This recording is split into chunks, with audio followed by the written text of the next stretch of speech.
Baiklah, Assalamualaikum dan juga selamat datang kembali ke dalam siaran langsung untuk PUBG Mobile Non-Bono Empire Private Screen Season yang keempat, minggu yang kedua. Ini adalah map yang ketiga. Kita akan bermain di map Sunhawk sebenar-benarnya. Dan bukan lagi di round yang kedua, tapi kita di round yang ketiga. So bermakna ada lagi dua round yang bakal mereka tempuhi. Cuma perbezaannya map kali ini adalah map yang tidak sama seperti mana pusingan pertama dan juga kedua. Dan ini adalah map tunggal yang akan dimainkan untuk pusingan ataupun daripada tiga jenis map yang akan dimainkan pada malam ini. So, map Sunhawk yang berkeluasan 4 km kali 4 km persegi. Kerap kali ada banyak sebenarnya kejutan yang boleh berlaku dalam map Sunhawk ini. Dan map Sunhawk kalau dalam kancah profesional, diorang selalu cakap banyak pengulasan-pengulasan ataupun banyak analisis mengatakan yang map ni susah untuk dapatkan farm kill. Dan benda tu betul. Sebab map ni dia ada dari segi geografi dia dengan semak belukar ataupun hijauan yang cukup tebal. Kadang-kadang ada pasukan-pasukan yang suka bermain untuk secara hiding ataupun suka melakukan ambush. Tapi kali ni penguasaan yang cuba untuk dilakukan kat kawasan bootcamp yang mana HV Tucson, dan ini adalah memang tempat keramat mereka. Memang mereka akan turun setiap kali dekat kawasan bootcamp. Ni saya dah sangat-sangat masalah untuk HV Tucson. Bootcamp, Picado, Pochinki. Itu adalah kegemaran untuk HV Tucson. Dan satu lagi tim yang selalu turun dekat sini adalah NBP Elite. Cuma diorang tak ada pada malam ni. Kui Bulan juga tak ada. Kui Bulan 10 Division Ace yang memenangi Chicken Dinner pada pusingan yang kedua. Saya tak pasti kat mana diorang turun. Cuma kita boleh nampak ada banyak positioning player-player yang berada dekat bahagian sebelah barat laut. Mana dekat situ ada tempat yang agak terbuka. Ada kawasan bukit yang paya berada dekat bahagian bawah. Dan even jambatan yang ada dekat kawasan ini agak sukar sebenarnya untuk dilalui. Sedangkan ada 2 ataupun 3 buah pasukan yang boleh mengancam antara satu sama lain. Aduh, kalau suara saya tak okey, tak jelas, boleh bagi tahu Saya masih lagi dalam adjustment untuk voice ni. Ada suppression, ada noise yang saya gunakan. Akatsuki Clan. So, inilah pasukan yang mendapatkan tempat yang kedua dengan 8 kill. Ombang dah pun terkubur. 3 pemain saja masih lagi berbaki. NB Terminator masih lagi berada dalam zona luar zon permainan. Kalau Nel jaga dengan cukup baik dekat kawasan puncak bukit ini, dia ada peluang untuk dapatkan pemain daripada NB Terminator. Bahkan dia boleh menjadi pihak ketiga kalau ada kejatuhan yang dilakukan oleh baik pasukan NB Terminator ataupun pemain daripada NSCM Max. Sebab dekat situ kedudukan untuk Nel berada dekat aras tinggi. Mudah untuk dilihat dekat kawasan jambatan, mudah untuk dilihat dekat kawasan perumahan yang diduduki oleh pasukan NB Terminator. Dan sedangkan pemain daripada NACM Max, laluan untuk mereka pergi ke kawasan kepulauan utama taklah begitu banyak. Satu adalah kawasan air, ataupun kalau mereka nak rotate jauh sedikit untuk pergi ke kawasan kepulauan Camp Alpha, mereka terpaksa berpatah balik ke bahagian belakang. Dan pintu tersebut masih lagi terbuka sebab tak ada ancaman pihak musuh dekat bahagian belakang ataupun yang ada dekat kawasan gunung Camp Alpha. Diorang boleh gunakan laluan dekat kaki bukit Gunung Camp Alpha untuk mereka masuk dekat perumahan L. Tapi perumahan L dah pun dijaga oleh 10 Division Ace, yang mana setelah ini pasukan 10 Division Ace pasti akan naik ke bahagian puncak bukit bootcamp, akan memberikan satu pemandangan luas dekat kawasan utama bootcamp yang mana diduduki oleh pemain HB tu. Banyak betul yang mana saya Itu masalah, kita akan selalu gunakan repeating word bila dah kerap kali selalu guna. Jadi 16 tim yang ada, so 2 tim dah pun terkeluar. Antara yang terkeluar adalah pasukan daripada daripada BRG Special Ops dan juga DNF serta NB Reborn. Oh, so ini yang sangat menarik Pusingan pertama NB Reborn dapatkan Chicken Dinner. Pusingan yang ketiga, diorang tak ada berada di dalam kalangan top 5. Keluar tanpa sebarang placement point, tanpa sebarang mati singkir. Even untuk DNF yang bermain dengan cukup baik pada pusingan yang kedua, mereka juga terkeluar awal dengan satu saja mati singkir yang diperolehi. So, apa yang kita boleh cerita dekat sini adalah tentang consistency. Yang mana mereka agak sukar sebenarnya untuk lakukan perkara tersebut. Untuk kita kekalkan performance untuk kita kekalkan daya saing kita di dalam setiap map. Untuk dua buah pusingan setakat inilah pasukan Akatsuki Clan diorang dalam landasan yang betul. Untuk 10 Division Ace pun sama. Untuk pasukan daripada 420 diorang baru dapatkan top 5 pada pusingan yang kedua. Untuk MRFG daripada segi mata singkir pusingan pertama masih lagi banyak untuk memberikan saingan kepada pasukan-pasukan yang terkeluar awal pada pusingan yang kedua sebentar tadi. Tembakan UBZ secara jarak jauh cuba untuk mengacau daripada Apple. Dalam pertempuran antara CSF Kelantan, backstep 420 Gaming tidak berjaya untuk kekal bertahan di kawasan Camp Charlie. Mereka dikeluarkan di tempat yang ke-15. Jadi CSF Kelantan dah dapatkan 3 mata singkir. Ada satu individu dekat kawasan pondok yang sangat berbahaya, Oren. Ketika ini akan memberikan pelbagai maklumat dan seterusnya boleh memberikan pelbagai tekanan untuk main daripada CSF Kelantan yang ada dekat bahagian camp bawah. Tapi dengan ada kejatuhan yang berlaku untuk individu daripada Vicious Borneo Delta, ada peluang untuk mereka ambil pancingan sebenarnya yang dilakukan oleh Oren ni supaya pemain daripada CSF mereka tidak merempuh ataupun tidak merusuh ke atas kedudukan individu yang dalam keadaan knockdown sebab diorang tengah lakukan revenge process. So berjaya juga. Satu taktik yang baik, satu teknik yang cukup baik bukan untuk menekan ke bahagian bawah tapi sebaliknya untuk memancing fokus pemain-pemain daripada CSF Kelantan. 4 berlawan dengan 3. Satu ada dekat bahagian atas untuk individu daripada Vicious Borneo Delta tapi mereka tak ada zon permainan. Mereka kena lalu jambatan bahagian Camp Charlie ini tapi setelah mereka lepas dekat situ ada NBE Ladies Ace.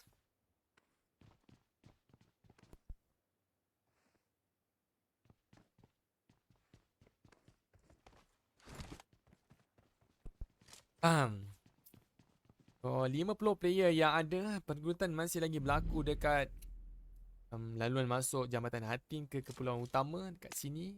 NB Terminator, mereka boleh dapatkan high roll merupakan individu terakhir yang ada dekat sekitar kawasan ini NNC MX tapi Apple dapatkan CXF. Ada masalah untuk mereka berada dekat kawasan Camp Charlie. Satu mata singkir awal diperoleh oleh pemain bagi pasukan Vicious Borneo Delta. Jadi untuk keluar daripada kawasan Camp Charlie ini ada bukit dekat bahagian sebelah kiri dan juga perairan. Untuk perairan saya rasa alternatif paling terbaik lah untuk CSF pergi masuk ke dalam kawasan zon permainan. Tapi itulah, kalau mereka nak lompat pun nanti diorang akan berjumpa tempat yang agak terbuka. Dekat situ dah ada penjagaan daripada pemain NB Ladies Ace. Tapi tembakan DBS daripada Lebby mendapatkan satu individu ke atas pemain Vicious Borneo Delta. Sekarang ni tembakan UMP 45 tapi Lebby dah pun keluar daripada kawasan compound. Tepat nampaknya shotgun daripada beliau menembak Apple jatuh pada ketika ini. Dan Oren dah pun mula turun daripada kawasan pondok. Mula melingkar ke kawasan pagar. Cuba untuk merapat ke atas kedudukan pemain CXF Kelantan. Laici masih lagi ada dekat sekitar kawasan Camp Charlie ini. Tapi kekuatan untuk pasukan daripada Vicious Borneo Delta dah pun berkurang. Ada peluang untuk mata singkir yang seterusnya diperoleh oleh pemain-pemain CXF Kelantan. Cuma mereka kena cari dalam keadaan tekanan blue zone. Satu situasi yang berisiko tinggi untuk mereka terkeluar awal. Sebab daripada segi kelengkapan medikal, kalau kita tengok setiap individu CSF Kelantan tidaklah mencukupi, melainkan kalau mereka berbahagi-bahagi item-item medikal tersebut. Laici kali ini dikeroyok beramai-ramai. UMP 45 menjadi makanan untuk beliau tepat pada minit yang ke-10. Jadi 6 mata singkir dah pun dilepaskan CSF Kelantan. Sekarang dengan mudahnya mereka boleh bergerak keluar. Cuma mereka perlu risaukan tentang backstep.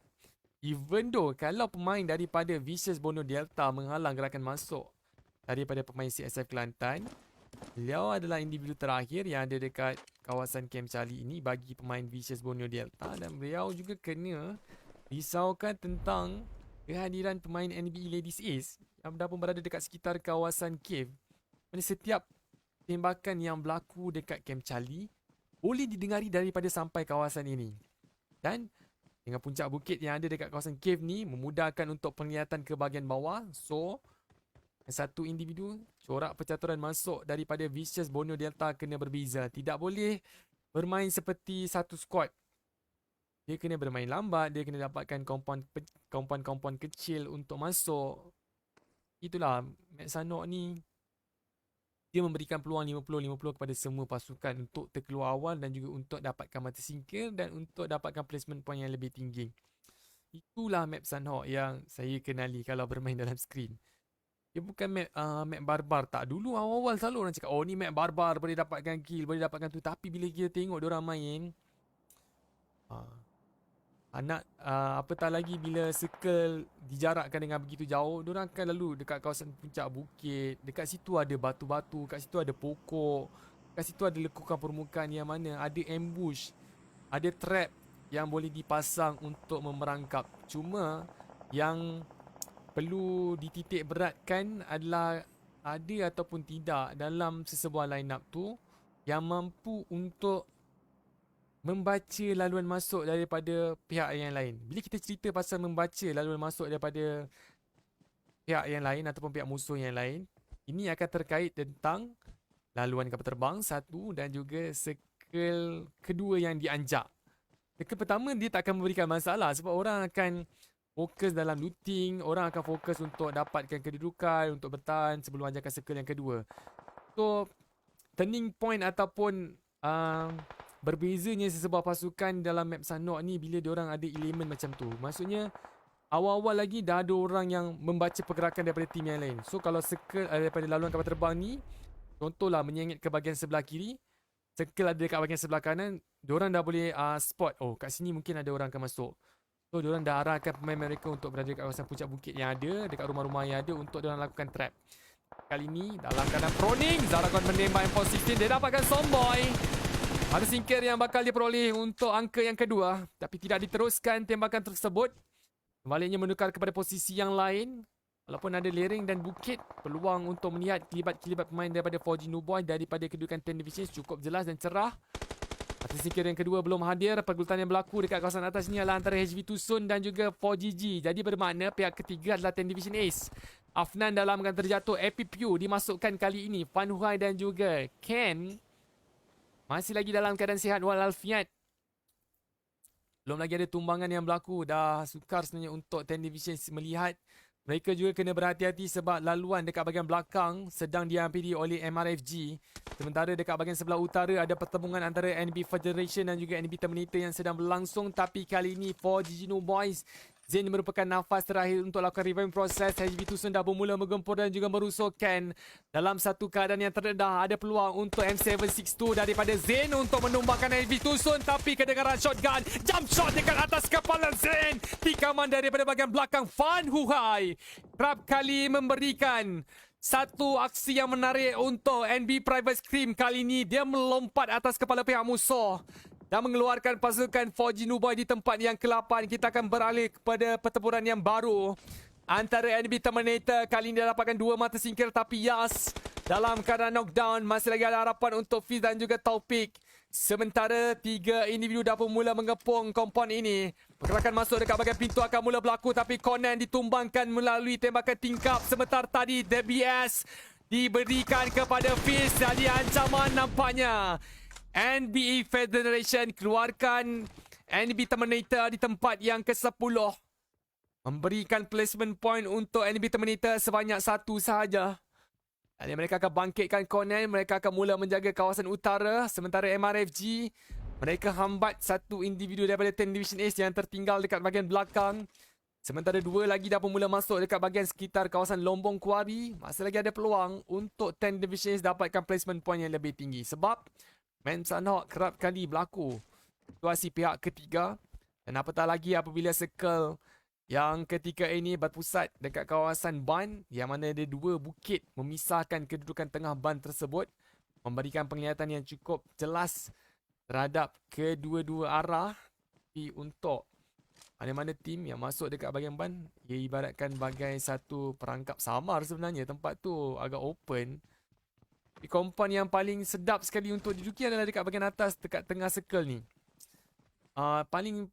Paling sedap lah untuk bertahan ataupun menyorok sementara circle yang seterusnya. Orang cakap circle untuk map Sunhawk ni senang dibaca berbanding circle map yang lain. Tapi tak pastilah. Untuk saya betul benda tu. Terus saya cuba-cuba jugalah nak baca. Map Sunhawk je saya boleh baca. Kalau map lain Circle saya tak boleh baca, tapi kalau nak gerak masuk circle dah dibuka tu, saya boleh. Dekat Bakos sendiri nampak caster ni. Tapi tu cerita dulu lah guys. Cerita dulu. Cerita dulu mana nak sama dengan cerita sekarang. Berbeza. Okay. Cerita dulu, kalau kita cerita dulu, MRFG pakar dalam buat rotation masuk. Tapi sekarang ni diorang pakar membunuh. Itu cerita yang menggerunkan. Tapi Daos hampir-hampir beliau menjadi santapan untuk tembakan HV Tucson. Kali ni dia pun berada dalam zon permainan untuk kedua-dua pasukan. HV Tucson nampak macam diorang sangat arif dengan geografi yang ada dekat map Sunhawk, terutamanya dekat sekitar kawasan Ban. Diorang letakkan Afnan dekat bahagian atas ini, memberikan penglihatan untuk Afnan menampak Aizen X daripada 10 Division Ace. Ketika Afnan mengacau, kedudukan Afnan akan terbuka dan juga terdedah untuk beberapa buah pasukan yang lain. Dekat situ ada NBS Ladies dan juga kemasukan daripada CSF Kelantan datang daripada kawasan Camp Charlie. Bromin akan mula melintas di tempat yang cukup terbuka. Ada peluang untuk dijatuhkan. Kalau dia naik ke bahagian atas puncak bukit ini, HV Tucson boleh mengambil peluang tersebut. Tapi NBS Ladies dah pun mula masuk dekat bahagian sebelah tenggara. Ada penampakan ke atas Aizen X. Cinta cuba untuk menembak. Jane sedang bekerjasama. Tapi kali ini tembakan daripada pemain NBS Ladies, iaitu Cinta, dapatkan Aizen X. Dia kuburkan individu 10 Division dekat kawasan puncak bukit ini. Tapi tak ada mata singkir yang berjaya diperoleh. Ada pencurian yang sedang berlaku. Knockdown terhadap Makilau apabila pemain-pemain daripada NB Ladies Ace berjaya merembat jatuh pemain tersebut. Mata singkir yang pertama dah pun berjaya dicicip oleh pasukan NBS Ladies. Tapi pergulatan yang berlaku dekat bahagian belakang, APG keluarkan pemain daripada NB Wolfstar di tempat yang ke-9. Mereka akan mula bergerak masuk dengan cukup selamat untuk ke kedudukan tenggara. Tapi mereka akan berada dekat sekitar kawasan gudang ini, yang mana bakal didatangi oleh NBS Ladies. Tapi yang berlaku dekat kawasan luar zon permainan masih lagi berlangsung dan belum lagi habis antara HV Tucson dan juga individu daripada pasukan MRFG. Daripada kawasan pondok, Drama cuba untuk menembak. Z dapatkan Ken. Mata singkir terbaru berkemungkinan akan muncul untuk pasukan MRFG. Tapi Fan Huai gerakan di tempat yang agak terbuka, cuba untuk mendaki naik. Cocokan first aid ini akan dihabiskan. Seterusnya M416 skor 6 ditarik 3. Bakal dilepaskan tapi tertukar mood single. Peluang nampaknya semakin tipis untuk menjatuhkan HV Tucson. Akhirnya lolos begitu saja masuk ke dalam kawasan yang lebih selamat. Tapi bila mereka sampai dekat bahagian sebelah barat, dekat situ dalam kampung ada Zaragon yang sedang menanti, menyorokkan diri. Kalau mereka turun ke bahagian sebelah bukit kanan ataupun di ruang yang cukup terbuka, ada penantian pula daripada pihak musuh yang berbeza. Tinggal 7 buah pasukan masih lagi berbaki ketika ini. Zon permainan tidak dipunyai oleh mana-mana pasukan. Mereka sedang bergerak untuk mendapatkan kawasan lingkaran terlebih dahulu. Zaragon menembak jatuh. Satu kejutan dah pun berlaku. Fan Huai masuk dalam mulut buaya. Ada mata singkir yang bakal dicari APPU. Kali ini perlu berjaga-jaga kerana walaupun dengan satu saja individu 10 Division Ace mampu untuk mendapatkan kemenangan, mampu untuk menamatkan riwayat pemain mereka yang terakhir ini. Adakah peluang tersebut bakal diambil? Tetapi dengan kedatangan Akatsuki Clan, pasti situasi akan jadi berbeza. Satu berlawan dengan satu 10 Division Ace. Peluang untuk mereka dapatkan mata singkir agak cerah. Sebab datang daripada bahagian belakang, Blue Zone dah pun mula menekan HV Tucson. APPU kena berat ke bahagian depan, dia kena masuk. Tapi ada lontaran grenade. Dia bermain dekat bahagian luar, tidak masuk ke dalam kawasan compound. Jadi ada jenggan akan berlaku dekat kawasan tingkap yang perlu diperhatikan oleh Zaragon. APPU ada satu saja first aid. Helmet dia dah pun rosak dengan cukup teruk. Begitu juga dengan vest. Tapi dengan satu grenade yang dalam tangan belum lagi dilepaskan. Dia dah pun mengunci lokasi untuk Zaragon. Tapi dia cuba untuk pergi ke bahagian sebelah kanan. Tingkap-tingkap yang ada akan menjadi sasaran dan juga target untuk skop yang mereka pasang dalam senjata. Tapi daripada kedudukan yang cukup jauh, dia cuba untuk melingkar turun ke bahagian bawah. Ada peluang untuk dia curi mata singkir kalau dia nampak pemain daripada NBS Ladies kali ini. Dalam keadaan knockdown, pencurian berlaku. 11 mata singkir untuk HV Tucson. Dia akan menembak pula ke atas pemain daripada APG yang dalam keadaan kritikal dan juga dalam keadaan parah ketika mana pertempuran tadi berlangsung antara pemain mereka dan juga pemain daripada NB. Kali ini tempatnya agak terbuka, terdedah sedikit jasad pemain daripada APG, tetapi akhirnya NBS Ladies korbankan pemain daripada HV Tucson, meninggalkan kita 3 buah pasukan yang masih lagi tersisa dengan 20 saat untuk mereka fikirkan sudut mana mereka perlu dapatkan untuk kekal bertahan hidup. Zaragon merupakan individu terakhir tadi mujur untuk FPPO, tidak mengesan pemain ini menyebabkan ada peluang untuk placement point yang agak tinggi diperoleh oleh pasukan 10 Division Ace. Mereka bermain dengan cukup baik pada pusingan yang kedua, tapi mata singkir untuk pusingan yang ketiga ni masih lagi dalam angka yang cukup sedikit. Gerakan turun yang dilalui oleh Zaragon mudah untuk dikesan, cuma NBE ada sudut yang terhalang untuk melihat ke bahagian sebelah kiri. Kalau dia pergi mara ke bahagian hadapan, memudahkan untuk Zaragon membunuh pemain ini. Ada satu batu untuk menjadi penghalang, tapi mungkin agak sukar sebab situasi agak terdedah dekat bahagian sudut sebelah kiri. NB dalam radar berbahaya. APG ada 3 kekuatan pemain mereka. Mereka juga berpotensi untuk ditekan dalam keadaan knockdown. Uzi, pemain yang memberikan mata singkir yang cukup banyak pada pusingan yang pertama. Dan Chicken Dinner milik untuk pasukan APG bagi map Sunhawk. Jadi APG dapatkan 7 mata singkir.